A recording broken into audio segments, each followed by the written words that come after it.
enlighten little info to you guys, based on what is happening today in K City.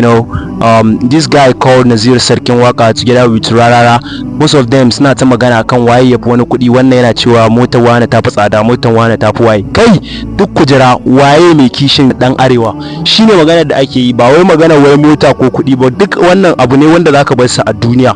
Ka yi amfani da basirar da Allah ya baka, ka taimaki mutanenka, yan uwanka. Yanzu ka koma kudu ka je ka duba ka ga yanda suke yi su.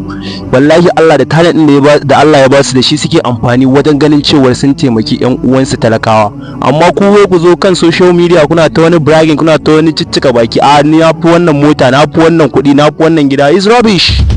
That's trash, man.